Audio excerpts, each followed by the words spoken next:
देखिए students, H of X is equal to sine X plus cos X है, तो हम डिफ्रेंशिएट करते हैं इसको। तो हम अपनी कॉपी में लिखेंगे differentiating with respect to X, इसको आप वन नाम दे दो। चलो, differentiating equation one with respect to X both side. तो एच का derivative H dash of X is equals to sine का क्या होता है कॉस एक्स, और कॉस का माइनस साइन एक्स होता है, सभी बच्चों को पता होगा।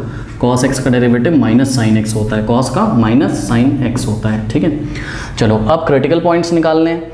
ठीक है, तो क्रिटिकल पॉइंट वो पॉइंट होते हैं जहाँ पे हमारा डेरिवेटिव डिफाइंड ना हो। तो चेक करो, cos x minus sine x, अगर ये पीरियोडिक है ये पीरियोडिक है, तो दोनों का जो सब्ट्रैक्शन होगा, मतलब जो cos x minus sine x है, इसका जो रिजल्ट होगा ये भी क्या होगा, एक पीरियोडिक फंक्शन होगा। यहाँ ग्राफ बना हुआ है, आपको नहीं बनाना है, मैंने विजुलाइज कराने के लिए बनाया है। ठीक है, तो एक्स की ऐसी कोई भी वैल्यू नहीं है जिसके लिए ये डिफाइंड ना हो, ये तो डिफाइंड है। देखो आप एक्स की कुछ भी वैल्यू दो, ये कुछ ना कुछ आउटपुट लेता ही है वाई एक्सेस पे। ठीक है, तो इसका मतलब क्रिटिकल पॉइंट हमको कैसे मिलेगा, इसको जीरो के इक्वल रख के। तो हमने क्या किया, एच डैश ऑफ एक्स यानी कि ये जो आया हमारा फर्स्ट डेरिवेटिव, इसको हमने क्या किया, cos x minus sine x को उठा के हमने जीरो के इक्वल रख दिया। ठीक है, अब साइन एक्स को उधर भेज दो तो क्या हो जाएगा, cos X is equals to sine X, उधर जाके जीरो प्लस साइन एक्स उधर जाके क्या हो जाएगा आपका पॉजिटिव हो जाएगा। अब हमने क्या किया, dividing by cos x both side, तो कॉस एक्स से लेफ्ट में और कॉस एक्स से हमने राइट में डिवाइड कर दिया, ये कट गया, इधर वन आ गया, और साइन अपॉन कॉस टेन, तो tan X is equals to tan Y, मैं इसको लिख सकता हूँ। टेन वाई का मतलब tan X is equals to one लिख सकता हूँ। अरे भाई आर एच एस को एल एच एस में लिख दिया, एल एच एस को आर एच एस में, यहाँ वन बचेगा ना, कॉस से कॉस कटा वन।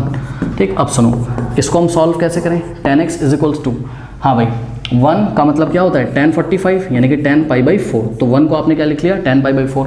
अब क्लास 11th में चले जाओ, मैंने कई बार आपको इनवर्स ट्रिग्नोमेट्रिक फंक्शन में भी ये चीज़ कराई है।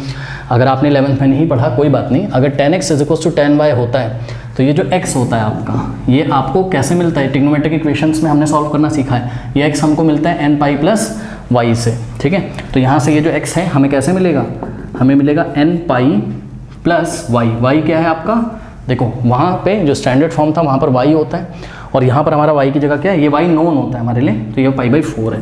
अब क्या करें, ये n क्या होता था, इंटीजर, इंटीजर क्या होता है 0 1 2 3 4 -1 -2। ठीक, तो n की वैल्यू पहले 0 अगर हम पुट करें, n अगर 0 पुट करें तो x कितना आ जाएगा, 0 इंटू पाई 0, तो x की वैल्यू आ गई पाई बाई 4। ठीक, अब सुनो n की वैल्यू अगर आप 1 पुट करोगे, n is equals to 1 put करोगे तो क्या हो जाएगी x की value, x is equals to 1 pi plus pi by 4। ठीक है, इसको अगर हम सॉल्व करेंगे तो क्या आ जाएगा 5 पाई बाई 4। ठीक, अब ये वैल्यू नहीं चलेगी, क्यों, क्योंकि इंटरवल दे रखा है, ध्यान से चेक करो, x is in open interval 0 to pi by 2, 0 से बड़ा है x और पाई बाई 2 से छोटा है, यानी कि ये कहाँ आएगा, फर्स्ट क्वाड्रेंट में आएगा। ठीक है भाई, 0 यहाँ होता है और यहाँ क्या होता है पाई बाई 2। ठीक है, तो इसके अंदर जितनी वैल्यूज आएंगी वो चलेंगी। इसको ध्यान से चेक करो, 5 पाई बाई 4, ये तो आपका पाई बाई 2 से बाहर चला गया, तो ये नहीं चलेगा। इसी तरीके से n की अब आप 2 n इज इक्वल्स टू 2 नहीं पुट कर सकते हो, 3 नहीं पुट कर सकते हो। इसी तरीके से n इज इक्वल्स टू -1 अगर आप पुट करोगे, इसमें पुट करके देख लीजिएगा, तो आंसर आपका x का वैल्यू आपका नेगेटिव एंगल आ जाएगा।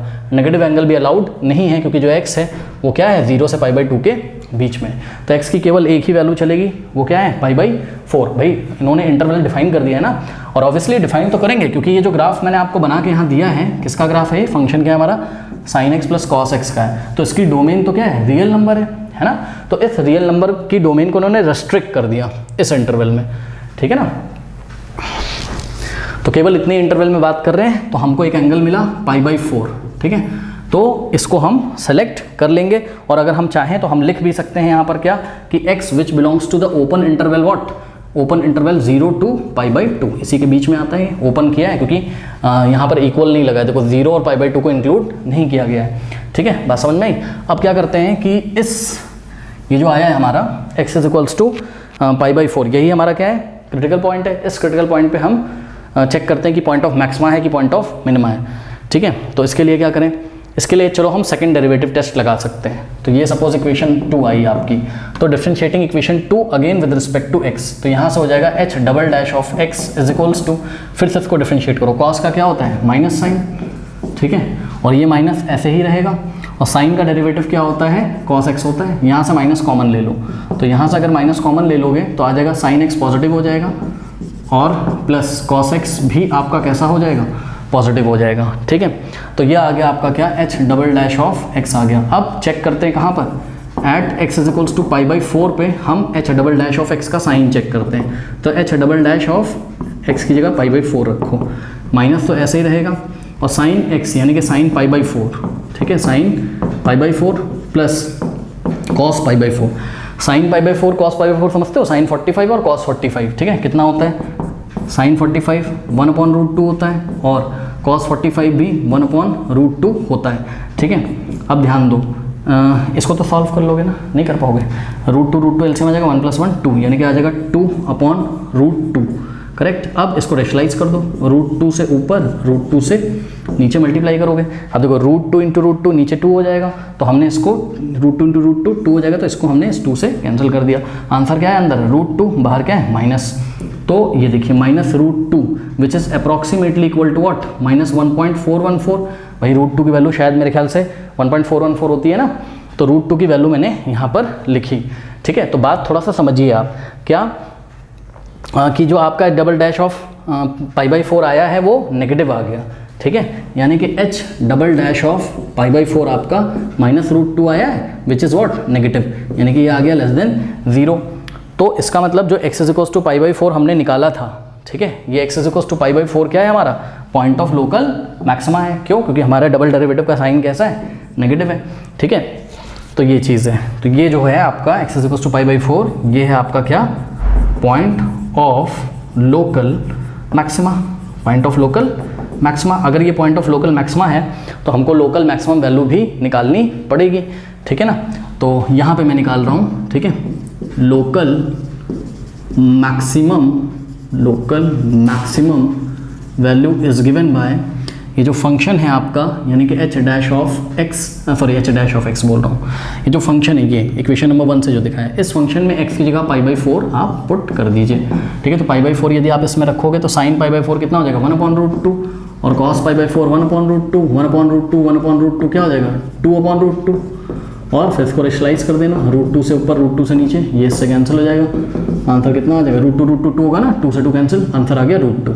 अब ये √2 कितना होता है, ये अप्रॉक्सीमेटली इक्वल होता है 1.414 के। अब ग्राफ पे आ जाओ, ध्यान से चेक करो क्या कि इस ग्राफ में हमारे पास स्टूडेंट यहाँ कहीं पे 2 आता है, ठीक है। अरे ये रेडियन में चल रहा है यार, क्यों पाई 3.14 रेडियन नहीं होता है, बताया आपको मैंने इनवर्स ट्रिग्नोमेट्रिक फंक्शन में, ठीक है। तो ये एंगल चल रहे हैं, तो सोचो अगर यहाँ 2 आता है तो यहाँ कहीं आपका क्या आता होगा π/4 का मतलब समझते हो ना, π/4 का मतलब होता है पाई की वैल्यू रख दो 3.14 डिवाइडेड बाय 4, ठीक है।